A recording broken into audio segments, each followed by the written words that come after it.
Hello everyone, परीक्षा junction के platform में आप सबको स्वागत है। मैं हूँ एडुकेटर शरण्या और आज की जो टॉपिक है इस पे हम न्यूट्रिशन के बारे में बात करेंगे। तो बेसिकली कल जो हमने पढ़ा था वो डाइजेस्टिव सिस्टम के ऊपर था। अब डाइजेस्टिव सिस्टम डाइजेशन में क्या क्या हेल्प करता है ये तो हमने पढ़ लिया, बट अब हमें जानना है कि ये जो हम carbohydrate, protein, fat, vitamin, minerals ये सब के बारे में बात कर रहे थे, ये सब होता क्या है। तो आज की जो फर्स्ट पार्ट है इस पे हम यही विटामिन, मिनरल्स ये सब के बारे में बात करेंगे। तो विटामिन क्या होती है इसके बारे में हमें थोड़ा जानना है। जैसे कि डिफरेंट डिफरेंट तरीके की विटामिन होती है, A, B1, B2, B3, B5, B6, B7, B9, B12, ये पूरा ही जो है ये बी कॉम्प्लेक्स नाम से जाने जाते हैं। एंड फिर आते हैं C, D, E, K, ये तो डिफरेंट डिफरेंट तरीके के विटामिन होते हैं। अब विटामिन क्या होता है, वो काम कैसे करते हैं, इसके बारे में भी आप पढ़ेंगे। तो सबसे पहले तो न्यूट्रिशन क्या होता है। न्यूट्रिशन है कि कंजम्पशन ऑफ एसेंशियल न्यूट्रिएंट्स जो हमारी बॉडी की ग्रोथ एंड डेवलपमेंट के लिए एसेंशियल है, उसे न्यूट्रिशन कहते हैं। तो 6 टाइप के न्यूट्रिशन हमें नॉर्मली मिलता है। एक है fat, protein, carbohydrate, vitamin, minerals and water. पानी क्या न्यूट्रिशन में पड़ता है? यस, पानी पड़ता है, क्योंकि हमारी जो भी डाइजेशन होती है या फिर कंप्लीट बॉडी की सिस्टम है उसमें पानी या फिर वाटर की एक बहुत ही वाइटल रोल है। तो इसीलिए इन सब में वाटर भी एक पार्ट है। तो बाकी मेजर न्यूट्रिएंट्स क्या क्या है? कार्बोहाइड्रेट जो नॉर्मली हमें आटा, चावल ये सब से मिलता है, जो हमारी बेसिक फूड है, दैट इज कार्बोहाइड्रेट। साथ साथ में लिपिड या फैट क्या होता है? ये जो हम ऑयल्स खाते हैं, जैसे घी खाते हैं, बटर खाते हैं, या फिर जो ऑयल में खाना पकते हैं, वो सब है ऑयल्स जो हमारी बॉडी की डेवलपमेंट के लिए, ग्रोथ के लिए, मेंटेनेंस के लिए, एनर्जी प्रोडक्शन के लिए बहुत इंपॉर्टेंट है। नेक्स्ट होता है प्रोटीन, ये भी डेवलपमेंट के लिए बहुत इंपॉर्टेंट है। तो प्रोटीन मोस्टली हमें कहाँ से मिलता है? मीट, जो एनिमल प्रोटीन है वो मीट से मिलता है। उसमें फिश हो सकता है, उसमें एग्स हो सकते हैं, मीट जो मीट है वो हो सकता है। इसके अलावा प्लांट प्रोटीन जो है वो पल्सेस से मिलता है। तो ये जो हम जितने दाल खाते हैं वो सारे दाल हमारी प्रोटीन की जो सोर्स है उसको फॉलो करते हैं। इसके अलावा है विटामिन एंड मिनरल्स। तो मिनरल्स क्या होता है? जो सॉल्ट है। सॉल्ट हमें कहाँ से मिलता है? हम खाने में नमक डालते हैं सबसे पहले तो। उसके अलावा फ्रूट्स होते हैं, वेजिटेबल्स होते हैं, मिल्क, चीज, ये सारे चीज से हमें मिनरल्स मिलता है। एंड विटामिन जो वेजिटेबल्स है, ग्रीन वेजिटेबल्स, लीफी वेजिटेबल्स, या फिर कलर्ड वेजिटेबल्स है, या फिर मिल्क, ये सब से हमें विटामिन मिलता है। ओके, तो इतना तो हमें पता हो गया है। अब आते हैं न्यूट्रिएंट की क्लासिफिकेशन को। तो न्यूट्रिएंट की क्लासिफिकेशन में सबसे पहले तो है स्ट्रक्चर के हिसाब से क्लासिफिकेशन। तो स्ट्रक्चर के हिसाब से 2 पार्ट में डिवाइडेड है, एक ऑर्गेनिक, एक इनऑर्गेनिक। तो ऑर्गेनिक जो है उनमें से क्या क्या होगा? कार्बोहाइड्रेट है, प्रोटीन है, फैट है, विटामिन है। ओके, ये है ऑर्गेनिक जो बायोमोलिक्यूल्स है। इनऑर्गेनिक क्या क्या है? इनऑर्गेनिक है मिनरल्स एंड वाटर। ओके, तो ये स्ट्रक्चर के हिसाब से। अब काम के हिसाब से, काम के हिसाब से एनर्जी प्रोडक्शन में कौन हेल्प करता है? कार्बोहाइड्रेट एंड फैट, ये दोनों है एनर्जी प्रोडक्शन में हेल्प करता है। ग्रोथ एंड डेवलपमेंट के लिए प्रोटीन ये हेल्प करता है। एंड मेटाबॉलिज्म के लिए या फिर बॉडी की काम के लिए, वर्किंग के लिए कौन काम करता है? Minerals and vitamin, minerals and water.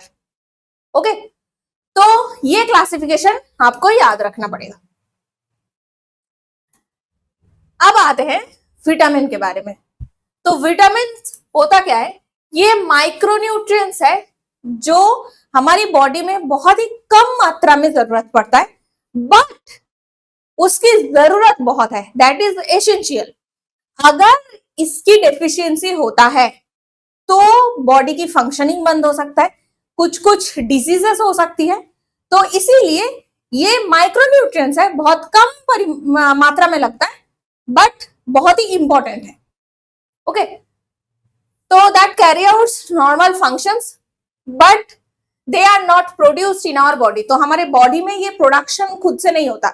जैसे कार्बोहाइड्रेट की प्रोडक्शन हो सकती है, अगर आपको बहुत दिन से कार्बोहाइड्रेट नहीं मिल रहा है, अगर आप कार्ब्स नहीं खा रहे, तो आपके बॉडी में जो फैट था वहां से एनर्जी प्रोडक्शन स्टार्ट हो जाएगा, या फिर जो फैट है वो किसी तरीके से कार्बोहाइड्रेट की रास्ते पे ट्रांसफर होती है। ओके, एंड फिर एनर्जी प्रोडक्शन होती है। तो हमारे बॉडी में ये प्रोड्यूस हो सकता है but vitamin and minerals produce नहीं होता है और हमें फूड से ही मिलता है। तो विटामिन डिस्कवर किसने किया था? कैशिमीर फंक। ये इस इंसान का नाम आपको याद रखना पड़ेगा, दिस इज वेरी इंपॉर्टेंट। तो विटामिन को क्या कहते हैं? इसे सपोर्टिंग डाइट कहा जाता है। डेफिशिएंसी की वजह से डिफरेंट डिजीज हो सकता है। एंड विटामिन नॉर्मली जो ऑर्गेनिक सब्सटेंस है उसे दो पार्ट में डिवाइड किया जा सकता है, एक है फैट सॉल्युबल, दूसरा है वाटर सॉल्युबल। तो फैट सॉल्युबल जो है वो vitamin A, vitamin D, vitamin E and vitamin K, ये चार है fat soluble. And water soluble है vitamin B and vitamin C. Okay, see fat soluble जो है vitamin A, D, E, K and water soluble है vitamin C and vitamin B group. Okay, तो अब vitamin A, तो vitamin A की जो chemical name है वो है रेटिनॉल। अब रेटिनॉल नाम क्यों है इसके बारे में भी हमें पता चलेगा। तो डेफिशिएंसी की वजह से क्या हो सकता है? नाइट ब्लाइंडनेस, स्किन सेल की प्रॉब्लम हो सकता है। तो बेसिकली विटामिन ए क्या करता है? हमारी बॉडी में जो एपिथेलियल सेल लाइनिंग है उसको मेंटेन करता है। एपिथेलियल सेल लाइनिंग कहाँ पे होती है? स्किन में होती है। हमारी आई में जो रेटिना है वो होता है। तो जो एपिथेलियल सेल की मेंटेन अगर विटामिन ए की वजह से नहीं हो पाता है तो आई में प्रॉब्लम होती है, नाइट ब्लाइंडनेस, स्किन में प्रॉब्लम होती है जिसे ज़ेरोप्थेल्मिया कहते हैं। तो ये नाइट ब्लाइंडनेस, तो रेटिना में जो लाइट एब्जॉर्बिंग सेल्स है वो रॉड्स एंड कोन सेल्स होते हैं। अब रेटिना ना ये किस वजह से है? तो रेटिना की प्रॉब्लम होती है, इसीलिए इसका केमिकल नेम रेटिनॉल है। ओके, तो आई होप अब नाइट ब्लाइंडनेस या फिर एपिथेलियल स्किन की डिजीज से साथ विटामिन ए का जो रिलेशन है वो आपको समझ में आ रहा है। कहां कहां पे मिलता है? Carrots, green vegetables, milk, liver, fish oil. Specifically carrot में बहुत ज्यादा मिलता है। बीटा कैरोटीन जो है, एक्चुअल केमिकल का नाम है बीटा कैरोटीन, वो वही से रेटिनॉल बनता है। इसका नाम याद रखना, बीटा कैरोटीन बहुत इंपॉर्टेंट है, जो कैरेट में मिलता है एंड यहीं से रेटिनॉल की स्ट्रक्चर बनते हैं। तो विटामिन ए ऑब्वियसली हमने पढ़ लिया था, फैट सॉल्युबल है, नॉर्मल विजन के लिए बहुत इंपॉर्टेंट है। इसके साथ साथ इम्यून सिस्टम के लिए, रिप्रोडक्शन के लिए, ग्रोथ एंड डेवलपमेंट के लिए बहुत इंपॉर्टेंट है। ओके, तो साथ साथ में heart, lung and other organ की प्रॉपर फंक्शनिंग के लिए भी विटामिन ई की जरूरत पड़ता है। तो इसमें एक चीज हमें याद रखना है कि जब 1950s, 60s, 70s में नाइट ब्लाइंडनेस एक मेजर हेल्थ प्रॉब्लम था, तब तक हमें विटामिन ए का काम क्या है, कैसे ये काम करेगा, किस तरीके से हमें ठीक करना है नाइट ब्लाइंडनेस, पता नहीं था। तो विटामिन ए की डेफिशिएंसी की वजह से स्पेक्ट्रम ऑफ आई प्रॉब्लम्स होती है। तो आई में सिर्फ नाइट ब्लाइंडनेस नहीं, बहुत सारे प्रॉब्लम्स हो सकते हैं जो विटामिन ए की डेफिशिएंसी पे होते हैं। तो इसी को बचाने के लिए national prophylaxis programme against nutritional blindness को इनिशिएट किया गया था। तो इसका नाम हमें याद रखना है, national prophylaxis programme against nutritional blindness. मतलब न्यूट्रिशन ना मिलने की वजह से, डेफिशिएंसी होने की वजह से जो ब्लाइंडनेस होती है उसको ठीक करने के लिए ये प्रोग्राम बनाया गया था। ओके, तो इतना तक समझ में आ रहा है? जैसे कोई भी कलर्ड फूड हो, जैसे चीज है, एग है, fish, sweet potato, pumpkin, broccoli, avocado, bell pepper या फिर जो कैप्सिकम होते हैं, जैसे रेड कैप्सिकम है, येलो कैप्सिकम है, पापाया। पापाया कैसे होता है? ये जब हम पका हुआ खाते हैं तो वो ऑरेंज कलर के होते हैं। तो ये जितने भी ऑरेंज कलर के या फिर कलर्ड फूड है वो सब में बीटा कैरोटीन मिलता है, और यही बीटा कैरोटीन से रेटिनॉल की प्रोडक्शन होती है। तो हमें याद रखना पड़ेगा जो लीफी वेजिटेबल्स में जो कलर्ड वेजिटेबल्स है वहां से हमें विटामिन ए मिलता है। ओके, नेक्स्ट आते हैं विटामिन बी पे। विटामिन बी पे बहुत सारे टाइप के डिफरेंट डिफरेंट वैरायटी की विटामिन बी मिलते हैं, तो उसे विटामिन बी कॉम्प्लेक्स कहा जाता है। तो फर्स्ट हम स्टार्ट करते हैं विटामिन ए बी वन को लेके। तो विटामिन बी वन जो है इसे थियामिन या फिर थायमिन कहते हैं। तो थायो का मतलब हमने क्या पढ़ा था? ये केमिस्ट्री की क्लास अगर किसी ने किया है तो थायो का मतलब होता है सल्फर। तो इस जो विटामिन है इसमें सल्फर रहता है। ये 8 विटामिन बी में से एक फर्स्ट विटामिन है। तो ये जितने भी विटामिन होते हैं, विटामिन बी होते हैं, वो सारे बॉडी की फूड जो कार्बोहाइड्रेट है वहां से फ्यूल मतलब ग्लूकोज बनाने में हेल्प करता है।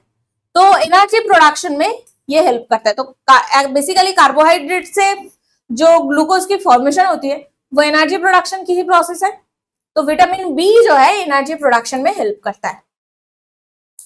तो ऑब्वियसली हमने इसका नाम बी कॉम्प्लेक्स पढ़ लिया है। डेफिशिएंसी की वजह से स्टंटेड ग्रोथ हो सकता है जिसका नाम है बेरी बेरी। ये मेलन्यूट्रिशन भी विटामिन बी की वजह से हो सकता है। सोर्सेस क्या क्या है? Grains, beans, soybean, milk. तो green peas, beans, soybean, potato, green bean, seeds, walnut, ये सबसे विटामिन बी वन मिलता है। ओके, साथ साथ में मीट है, मिल्क है, पोटैटो है, ब्रेड से भी मिलता है। तो विटामिन बी वन यहां से मिलेगा। नेक्स्ट आते हैं विटामिन बी टू। इसका नाम है राइबोफ्लेविन। तो इन सब के केमिकल नाम जो है वो हमें याद रखना पड़ेगा। इसका नाम है राइबोफ्लेविन। इसके डेफिशिएंसी की वजह से कीलोसिस नाम की डिजीज हो सकता है। मिलता कहां पे है? Cheese, eggs, yeast, meat, leafy vegetables. तो राइबोफ्लेविन या फिर बी2 जो है ये हीट स्टेबल विटामिन है। तो यहाँ पे एक कंसेप्ट आता है हीट स्टेबल का मतलब क्या है। कुछ कुछ विटामिन ऐसा है जो खाना पकाते टाइम क्या होता है? खराब हो जाता है, डीनेचर हो जाता है। उसकी जो स्ट्रक्चर है प्रोटीन की, विटामिन भी एक टाइप के प्रोटीन स्ट्रक्चर है, तो वो जो प्रोटीन स्ट्रक्चर है वो टूट जाता है, खराब हो जाता है। तो राइबोफ्लेविन क्या है? हीट स्टेबल है, मतलब टेम्परेचर बढ़ाने से भी इसकी जो स्ट्रक्चर है, इसकी जो फंक्शनिंग है वो खराब नहीं होता। तो खाना पकाते टाइम विटामिन बी2 की कोई प्रॉब्लम नहीं होता है। ये विटामिन है जो मेटाबॉलिज्म में यूज होता है, कार्बोहाइड्रेट, फैट एंड प्रोटीन की मेटाबॉलिज्म में। ओके, ये विटामिन बी2 और क्या है? वाटर सॉल्युबल है। हमने वाटर सॉल्युबल क्या कहा था? बी है और सी है, तो ये दोनों वाटर सॉल्युबल था। एनर्जी बूस्टिंग के अलावा इसका और एक काम है जो है एंटीऑक्सीडेंट। एंटीऑक्सीडेंट मतलब हमारी बॉडी में जो रेस्पिरेशन के टाइम पे रिएक्शंस होते हैं, जितने भी रिएक्शन होता है वो सबकी रेट इतनी ज्यादा है, उन सबकी स्पीड इतना ज्यादा है कि अगर एंटीऑक्सीडेंट नाम की कोई रिप्रेशर नहीं रहा तो हमारी तबीयत खराब हो जाएगा। तो विटामिन बी2 ये एंटीऑक्सीडेंट का काम करता है। इसको आपको याद रखना पड़ेगा क्योंकि ये बहुत इंपॉर्टेंट है। तो बेसिकली हमारे बॉडी में जितने भी रासायनिक प्रक्रिया चल रहा है, जितना भी केमिकल रिएक्शन चल रहा है, उसको स्टेबिलाईज करता है ये एंटीऑक्सीडेंट। तो विटामिन बी2 का ये बहुत बड़ा रोल है। फॉर द प्रॉपर, ये एंटीऑक्सीडेंट का काम करता है for the proper functioning of immune system, growth, healthy skin and hair. तो स्किन और हेयर की हेल्थी ग्रोथ के लिए भी ये विटामिन B2 बहुत इंपॉर्टेंट है। और एक चीज आपको ध्यान रखना है कि कभी कभार हमारे अगर आपको बहुत ज्यादा बाल झड़ रहे हैं या फिर स्किन की प्रॉब्लम हो रही है, तो कभी कभार क्या होता है, स्पेसिफिकली बाल जब झड़ते हैं तो कुछ टैबलेट देके बोलते हैं इसको तोड़ के ऑयल में लगा के मिलाओ या फिर डायरेक्टली लगा के लगाओ। तो वो क्या होता है, विटामिन B2 होता है, क्योंकि हेल्दी स्किन और हेयर की ग्रोथ के लिए ये इंपॉर्टेंट है। तो कहां से मिलता है, लीफी वेजिटेबल्स तो है ही, फिश है, आलमंड है, टोमेटो है, मशरूम, फूड ग्रेन्स, मीट, चीज, एग्स, यहां से मिल सकता है। नेक्स्ट आते हैं विटामिन B3। इसका नाम है नियासिन या फिर निकोटिनिक एसिड। इसके डेफिशिएंसी की वजह से जो डिजीज होता है उसको पेलेग्रा कहते हैं। इसीलिए विटामिन B3 का दूसरा नाम है पेलेग्रा प्रिवेंटिंग फैक्टर। ओके, तो क्या नाम है इसका, पेलेग्रा, PPF नाम है इसका। तो अगर कभी पूछा जाए PPF किसको कहते हैं, ये एक प्रोटीन की कैटेगरी है, फैट की कैटेगरी है, कार्बोहाइड्रेट की कैटेगरी है या फिर विटामिन की कैटेगरी है, तो ऑब्वियसली ये विटामिन B3 है। ओके, नियासिन का काम क्या है, ये सर्कुलेशन को बेटर करता है और इन्फ्लेशन को कम करता है, इन्फ्लेशन को रिड्यूस करता है। तो इन्फेक्शन के टाइम पे हमें क्या क्या खाने को बोलते हैं, स्पिनच, पालक, पोल्ट्री, कोई चिकन हो या फिर डक, टर्की, ये सारा चीज खाने के लिए बोलते हैं। मीट, पीनट, फिश, लिवर, जो मीट लिवर होती है वो, पोटैटो, टोमेटो, मशरूम्स, तो ये सारे चीज हमें खाने को मिलता है, खाने को कहा जाता है जो इन्फ्लेशन को कम करने में हेल्प करता है। तो स्पेसिफिकली लिवर, जो मटन लिवर है या फिर चिकन लिवर है, इसको खाने के लिए कहा जाता है क्योंकि वो यही इन्फ्लेशन को कम करता है। अब आते हैं विटामिन B5। तो विटामिन B5 का काम क्या है, विटामिन B5 का दूसरा नाम है पैंटोथेनिक एसिड। ओके, तो ये भी एसिडिक नेचर है क्योंकि जितना भी विटामिन B है या फिर C है वो सारे एसिडिक नेचर के होते हैं एंड एसिडिक नेचर के हैं, इसीलिए ये वाटर के साथ सॉल्युबल है। अगर उसका ऑर्गेनिक स्ट्रक्चर एसिडिक नहीं होता तो वो फैट या फिर ऑयल में सॉल्युबल होता। ओके, तो विटामिन B5 क्या है, पैंटोथेनिक एसिड है। डेफिशिएंसी की वजह से स्किन डिजीज हो सकता है, ग्रे हेयर हो सकते हैं। मिलता कहां पे है, egg, milk, meat, peanut, okay, ये सब में मिलता है। इसका काम क्या है, कार्बोहाइड्रेट को तोड़ना, कार्बोहाइड्रेट की ब्रेकडाउन करना, ये तो इसका काम है। ऑल्सो रेड ब्लड सेल, हमारी ब्लड में जो रेड ब्लड सेल्स है, आरबीसीज है, उसको मैन्युफैक्चरिंग में बहुत ही क्रिटिकल रोल है, बहुत ही इंपॉर्टेंट रोल है।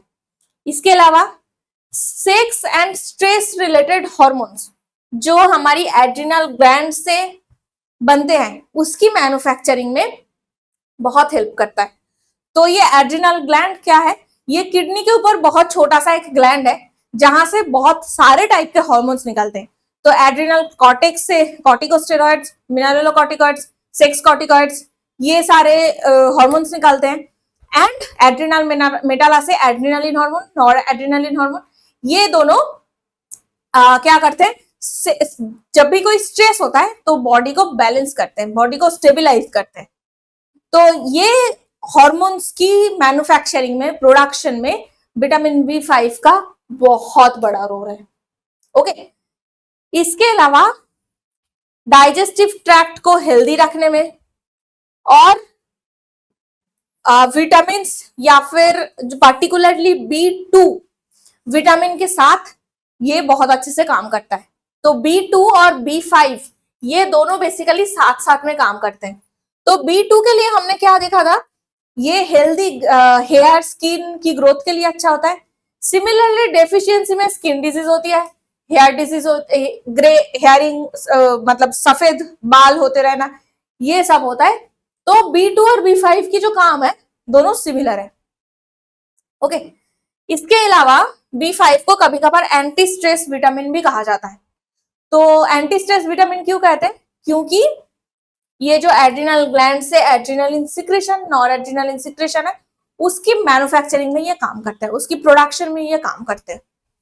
विटामिन B5 की डेफिशिएंसी की वजह से स्ट्रेस में क्या चेंजेस होता है, इसके अभी तक कोई एज सच प्रूफ या फिर इन्वेंशन नहीं हुआ है। तो कहां कहां से मिल सकता है ये? Sunflower seeds, chicken liver, avocado. तो जो ऑयली प्लांट की सोर्स है, जैसे सनफ्लावर सीड्स है या फिर एवोकाडो है, वो जो ऑयल की सोर्स है, वहां से विटामिन B5 मिलता है। मशरूम से मिलता है, broccoli, tomato, cauliflower, salmon fish, यहां से भी मिलता है। अब आते हैं विटामिन B6। तो विटामिन B6 का दूसरा नाम है पायरिडॉक्सिन। डेफिशिएंसी में एनीमिया हो सकता है, मसल क्रैम्प हो सकता है, स्किन डिजीज हो सकती है। ओके, तो स्किन डिजीज बहुत सारे विटामिन की डेफिशिएंसी की वजह से हो सकता है। मिलता कहाँ है? Milk, yeast, grains, meat, lentils, ये सब में मिलता है। विटामिन B6 बहुत इंपॉर्टेंट है नॉर्मल ब्रेन डेवलपमेंट के लिए। तो अगर कोई प्रेग्नेंट महिला है, उसके बच्चे के प्रॉपर ग्रोथ के लिए, डेवलपमेंट के लिए, पूरा जो नर्वस सिस्टम है उसके डेवलपमेंट के लिए विटामिन B6 बहुत इंपॉर्टेंट है। एंड यस, नर्वस सिस्टम को भी ये ठीक रखता है, इम्यून सिस्टम को भी ये ठीक रखता है। तो फूड सोर्सेस कहाँ कहाँ पे है? पोल्ट्री है, fish, potatoes, chickpeas, bananas, fortified cereals. तो banana, lentils, sunflower seed, salmon, cereals, potato, pistachios, chicken, poultry तो है ही। तो ये सब विटामिन B6 की सोर्स है। विटामिन B6 की जो डेफिशिएंसी है वो बेसिकली विटामिन B3 और B9, ये तीनों के साथ में होती है। ओके, तो B6, B3, B9 साथ में सिमिलर तरीके से काम करता है। तो डेफिशिएंसी क्या होता है? अगर B6 की डेफिशिएंसी हो रहा है तो हो सकता है कि B3 और B9 की भी डेफिशिएंसी हो रहा होगा। इसके अलावा नेक्स्ट है विटामिन B7, जिसका नाम है बायोटिन। तो बायोटिन की डेफिशिएंसी की वजह से स्किन डिजीज हो सकता है, हेयर फॉल हो सकता है। कहां कहां पे मिलता है? Meat, wheat, egg, vegetables and fruits, ये सब में विटामिन B7 मिलता है। तो बायोटिन जो है वो एक वाटर सॉल्युबल विटामिन है, क्योंकि वो विटामिन B में है। फैट मेटाबॉलिज्म में हेल्प करता है, कार्बोहाइड्रेट और प्रोटीन की मेटाबॉलिज्म में भी हेल्प करता है, नर्वस सिस्टम को हेल्दी रखता है, hair and skin and other major जो ऑर्गन्स है उसकी फंक्शनिंग को ये रेगुलेट करता है। Human cells cannot synthesize biotin, इसको हमें याद रखना है कि ह्यूमन बॉडी पे ये सिंथेसाइज नहीं हो सकता, बॉडी कैनॉट सिंथेसाइज। तो बट ये बैक्टीरिया की बॉडी में मिल सकता है। तो बायोटिन की जो सप्लीमेंट हम खाते हैं वो मोस्टली बैक्टीरियल प्रोडक्शन है, और या फिर डिफरेंट डिफरेंट जो फूड है वहां से हमें मिल सकता है। तो आइदर ये बैक्टीरियल प्रोडक्शन है या फिर हमें फूड से मिलेगा, जैसे टोमेटो है, कैरेट है, एग है, सैल्मन है, मीट है, वॉलनट, स्वीट पोटैटो, ये सारी जगह से हमें मिल सकता है, या फिर ये बैक्टीरिया से हमें मिलेगा। ओके, तो अब आते हैं विटामिन B9 पे। विटामिन B9 का दूसरा नाम है फोलिक एसिड। तो फोलिक एसिड नाम आपने सुना होगा, काफी टाइम बार बार डॉक्टर्स कहते हैं कि फोलिक एसिड आपको खाना चाहिए, इस खाने में है, इसकी सप्लीमेंट खाना है। तो फोलिक एसिड नाम आपने सुना होगा। डेफिशिएंसी की वजह से एनीमिया हो सकता है, स्टंटेड ग्रोथ हो सकता है। तो अगर किसी को एनीमिया है तो उसको फोलिक एसिड बहुत ज्यादा खिलाया जाता है।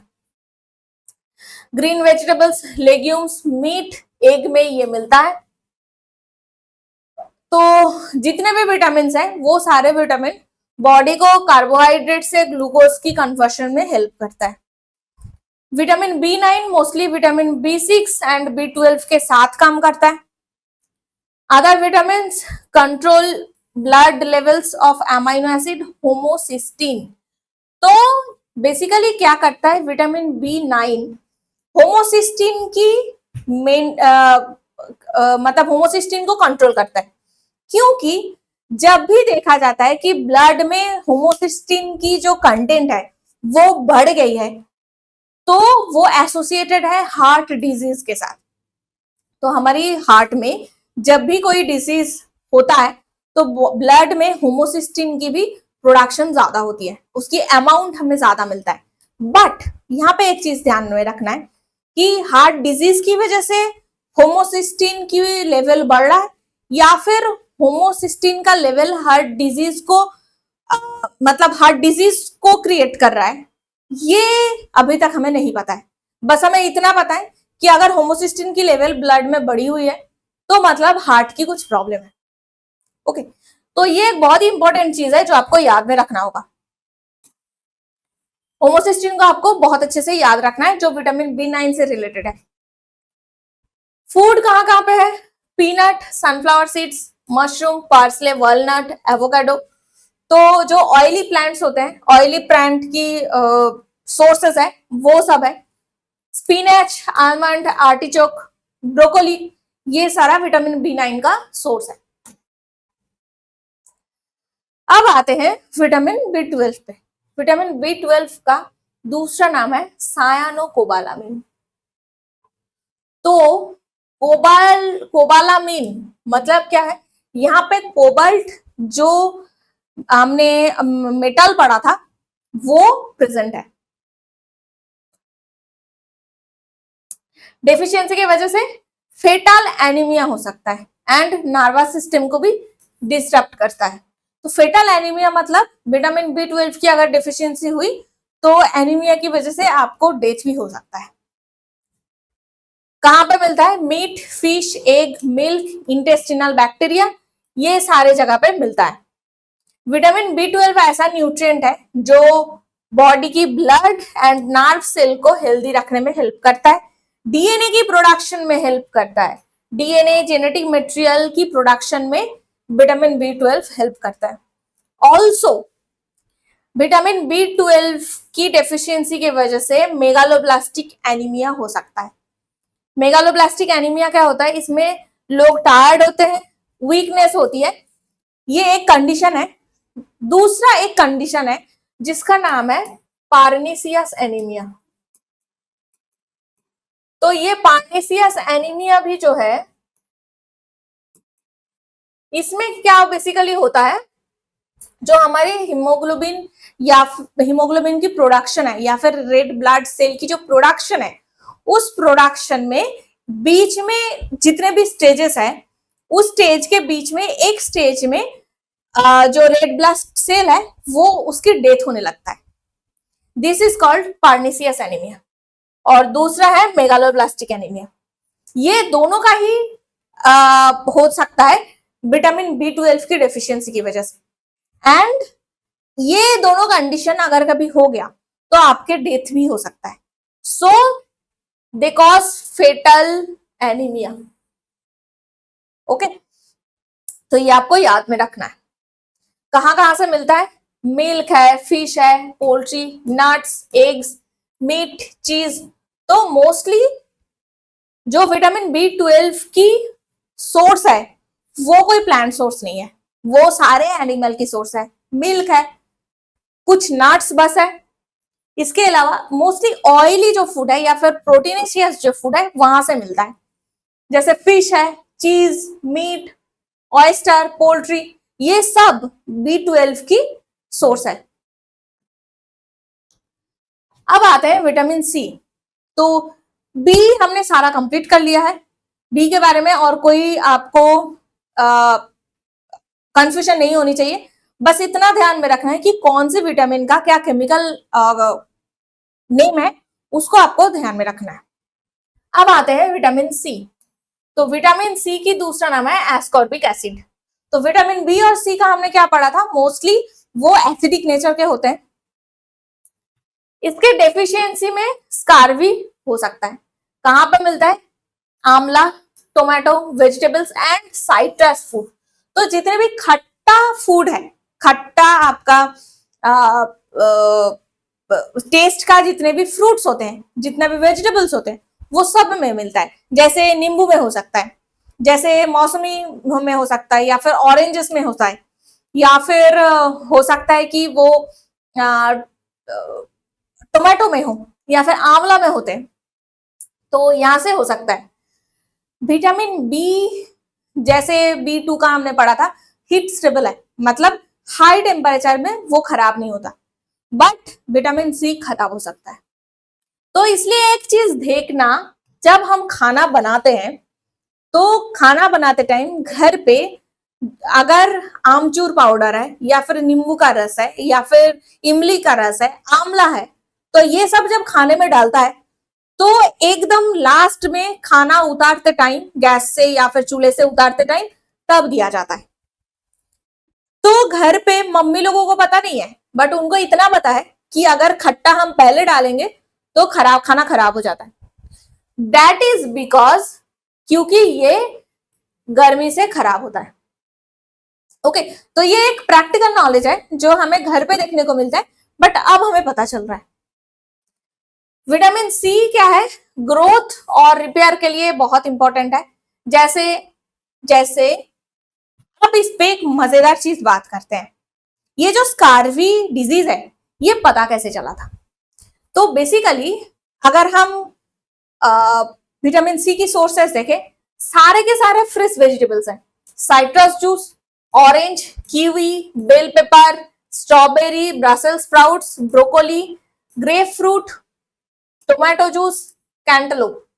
तो जितने भी है ये सारे फ्रूट्स हैं, और सारे फ्रेश फ्रूट्स हैं, कोई ड्राई फ्रूट्स नहीं है। अब कॉलोनियल पीरियड पे जब यूरोपियंस बहुत लंबे लंबे समय तक जहाज में चलते थे, ऐसे 40 दिन, 50 दिन, 100 दिन हो गए, इतना टाइम लगता था, तब उस टाइम पे उन्हें फ्रेश फ्रूट तो मिलेगा नहीं, जमाया हुआ जो मीट होता है और गेहूं, चावल, इसी से काम चलाना पड़ता था। तो क्या होता था, ये फ्रेश जो वेजिटेबल्स है, फ्रूट्स है, उसके डेफिशिएंसी की वजह से देखा जाता था कि बहुत दिन बाद जो भी नेवी के लोग हैं, उनके दांत के नीचे गम से खून निकलने लगता है, क्योंकि हमारे बॉडी में जो टिश्यूज है, उनमें एक बहुत ही इंपॉर्टेंट टिश्यू है कोलाजन। ये ऐसे फाइबर की तरह दिखता है, ये ऐसे फाइबर की तरह दिखता है। बचपन में ये बहुत ही सही तरीके से स्ट्रक्चर देता है, उसके बाद धीरे धीरे जैसे एज होने लगता है तो कोलाजन टिश्यू खराब होता है। तो इसीलिए जो बूढ़े लोग होते हैं, जो दादी नानी के जमाने के, उनका देखते हैं कि स्किन थोड़ा सा हल्का हो गया है, या फिर ऐसे हाथ की जो स्किन है ये थोड़ा नीचे हो गई है, तो because of this collagen destruction. तो विटामिन सी क्या करता है, ये कोलाजन को मेंटेन करने में बहुत हेल्प करता है, और दांत के नीचे जो गम रहता है, तो उसमें कोलाजन फाइबर खराब होने की वजह से, डिस्ट्रक्शन की वजह से ये स्कारवी होता था। तो जो डॉक्टर ने फर्स्ट टाइम ये डिजीज पकड़ा था, उन्होंने इसी तरीके से पकड़ा था। ओके, तो that's a very good story जो आपको याद रखना है, ताकि एग्जाम में आप गलत ना करें। तो ये जो कोलाजन है, बेसिकली ये स्किन, टेंडन, लिगामेंट और ब्लड वेसल, ये सबको फॉर्म करने में हेल्प करता है। तो स्कारवी से तो पता चलता है, बट क्या होता है कि अगर बहुत लंबे समय तक विटामिन सी की डेफिशिएंसी है, तो हमारी जो टेंडन्स, लिगामेंट्स है, ब्लड वेसल्स है, वो भी धीरे धीरे खराब होने लगता है। स्कार टिश्यू और जो वुंड्स है, उसकी हीलिंग में भी दिक्कत करती है। क्यों? क्योंकि ये कोलाजन फाइबर ठीक से फॉर्म नहीं होता। ओके, नेक्स्ट क्या होता है, कार्टिलेज, बोन, टीथ, इसकी रिपेयर और मेंटेनेंस की भी करता है, तभी हमें स्कारवी का पता चला था। एंड आयरन के एब्सॉर्प्शन में हेल्प करता है। ओके, तो ये आपको याद में रखना होगा। Vitamin C one of the many antioxidant. Vitamin B two के बारे में भी हमने पढ़ा था, तो ये भी एक एंटीऑक्सीडेंट है। तो विटामिन बी, विटामिन सी दोनों ही एंटीऑक्सीडेंट है। जो एंटीऑक्सीडेंट क्या होता है, फ्री रेडिकल, मतलब हमारे बॉडी में केमिकल रिएक्शन कंटिन्यूअसली चल रहा है, तो इस रिएक्शन के टाइम पे जो छोटे मोटे आयंस बनते हैं, उस आयंस की बनने की वजह से हमारे बॉडी में जो डैमेजेस होती हैं, उस डैमेज को ब्लॉक करता है एंटीऑक्सीडेंट। ये हमने पढ़ा था। This is it. Free radical की डैमेज को ये ब्लॉक करता है। फ्री रेडिकल बनते कैसे? Made in your body while break down of food, और आप टोबैको की स्मोकिंग कर रहे हैं, या फिर रेडिएशन जैसे अल्ट्रावायलेट का हो, या फिर एक्सरे की रेडिएशन हो, ये सब की वजह से हमारे बॉडी में खाना ब्रेक डाउन के टाइम पे फ्री रेडिकल्स बनते हैं। तो ये फ्री रेडिकल्स की जो डैमेज होती है उसको ब्लॉक करता है antioxidant. The buildup of free radicals over time largely responsible for ageing process. तो कंटिन्यूअसली अगर आप अल्ट्रावायलेट रे या फिर एक्सरे की एक्सपोजर में है, तो एजिंग बहुत जल्दी होती है, और एजिंग मतलब बुढ़ापा बहुत जल्दी आते हैं। फ्री रेडिकल्स में play a role in cancer, इसकी वजह से कैंसर भी हो सकता है, हार्ट डिजीज हो सकता है, एंड आर्थराइटिस की टाइप की कंडीशंस बन सकते हैं। ठीक है, तो आई होप फ्री रेडिकल्स के बारे में आपको और कोई डाउट नहीं होगा। और एंटीऑक्सीडेंट क्या होता है? फ्री रेडिकल की फॉर्मेशन को कम करता है। एंड विटामिन सी ऐसे ही एक एंटीऑक्सीडेंट है। अब आते हैं विटामिन डी। विटामिन डी का दूसरा नाम क्या है? कैल्सीफेरॉल। क्योंकि विटामिन डी कैल्शियम की एब्सॉर्प्शन में हेल्प करता है। विटामिन डी को एक हार्मोन भी कहा जाता है। ये मिलता कहां पे? Butter, fish oil, egg and sunlight. ये एक ऐसा सोर्स है जो नॉन फूड सोर्स है विटामिन का। इसीलिए अगर आपको बहुत लंबे समय से हाथ में, पैर में, मतलब बेसिकली दर्द हो रहा है, कमर में प्रॉब्लम है, तो बहुत सारे डॉक्टर प्रिस्क्राइब करते हैं कि आप धूप में जाके बैठिए। सुबह की जो धूप है, 7 बजे 8 बजे की जो धूप होती है, उसमें जाके बैठिए। क्यों? क्योंकि आपको विटामिन डी की सिंथेसिस करनी है। विटामिन डी एक ऐसा न्यूट्रिएंट है जो गुड हेल्थ के लिए आपको चाहिए। कभी कभार देखा जाता है, अगर बहुत लंबे समय से धूप नहीं निकल रहा है, और आप, या फिर बहुत लंबे समय से आप घर पे बंदी है, धूप सेंकने नहीं जा पा रहे, बाहर नहीं जा पा रहे, तो हमारी बॉडी या फिर माइंड भी बहुत लेथार्जिक हो जाता है। दैट इज बिकॉज आपकी विटामिन डी की सिंथेसिस कम हो रही है सर। तो कितना भी कोई भी एडवर्टाइजमेंट बोले कि सनलाइट पे नहीं जाना है, यूवी रेज रहता है, नो सर। सुबह 8 से एटलीस्ट 10 बजे तक की, जो सुबह 7-6 बजे मतलब मॉर्निंग के टाइम से एटलीस्ट 10 बजे तक की जो सुबह की धूप होती है, वो हमारे बॉडी के लिए बहुत इंपॉर्टेंट है, बहुत ही ज्यादा। क्योंकि हमें विटामिन डी की अगर सिंथेसिस नहीं होगी, तो हमारे जो बोन, हड्डी की स्ट्रक्चर है, वो खराब हो जाएगा, आपके हाथ पैर टूटने के चांसेस बढ़ेगा, आपकी माइंड ठीक नहीं होगी, तो बहुत सारे प्रॉब्लम्स विटामिन डी की वजह से हो सकता है। तो बेसिकली ये क्या करता है? कैल्शियम को एब्सॉर्ब करता है, जो स्ट्रॉन्ग बोन बनाने के लिए बहुत ही जरूरी है। Together with calcium, vitamin D helps to protect you from developing osteoporosis, मतलब हड्डी के बीच में छेद जैसा हो जाता है। हड्डी जो है वो भी टिश्यू से बना हुआ, वो भी कोश से बना हुआ है, सेल्स है, तो वो सेल क्या होता है? मरने लगता है अगर कैल्शियम नहीं मिला है। सिर्फ कैल्शियम नहीं, इसमें फॉस्फेट का भी एक काम है। तो जब हम न्यूट्रिएंट्स के बारे में पढ़ेंगे, तो फॉस्फेट के बारे में भी हमें पता चलेगा। तो कैल्शियम की कैल्शियम की एब्जॉर्प्शन के लिए विटामिन डी, फॉस्फेट, ये दोनों ही बहुत अच्छा काम करता है। अगर नहीं मिलता है तो ऑस्टियोपोरोसिस होते हैं। मोस्टली जो ओल्ड एज फीमेल्स होते हैं, जो महिलाएं होती हैं, जैसे 50 के एज के बाद या फिर 45 के एज के बाद महिलाओं के बीच में ये ऑस्टियोपोरोसिस की चांसेस बहुत ज्यादा बढ़ जाती है। ओके, तो उनके लिए स्पेसिफिकली विटामिन डी का चेकिंग करना, कैल्शियम की सप्लीमेंट्स खाना, दूध या फिर बाकी जहां जहां से कैल्शियम मिल सकता है उसकी मतलब वो अपने खाने में ऐड करना बहुत इंपॉर्टेंट है।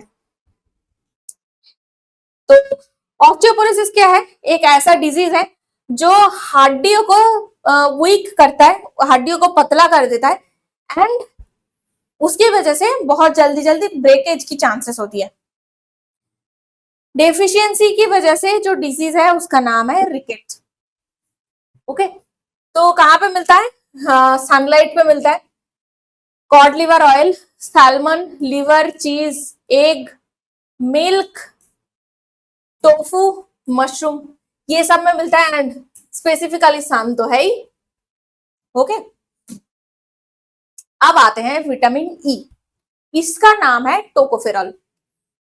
तो कैल्सीफेरॉल क्या था? विटामिन डी का नाम था। टोकोफेरॉल विटामिन ई का नाम है। इसकी डेफिशिएंसी की वजह से फर्टिलिटी कम हो सकती है किसी का, क्योंकि ये जो हमारी रिप्रोडक्शन ऑर्गन्स है उसको उसका मेंटेनेंस में हेल्प करता है, मसल्स की मेंटेनेंस में हेल्प करता है। सोर्स क्या है? Oil, wheat, egg York, soybean. Okay, vitamin E is very effective in the prevention and reversal of various disease complications that cause due to the antioxidant। तो antioxidant ना होने की वजह से जो भी डिजीजेस हो रहा था उसके प्रिवेंशन में हेल्प करता है। तो डिजीजेस की प्रिवेंशन में विटामिन ई हेल्प करता है। एंटी इंफ्लेमेटरी है, इन्फेक्शन को कंट्रोल करता है, प्लेटलेट की एग्रेशन एंड इम्यून सिस्टम को बढ़ाता है। ठीक है, ये हमें याद रखना है। स्पेसिफिकली एक चीज क्या था? फर्टिलिटी, इनफर्टिलिटी को कम करता है।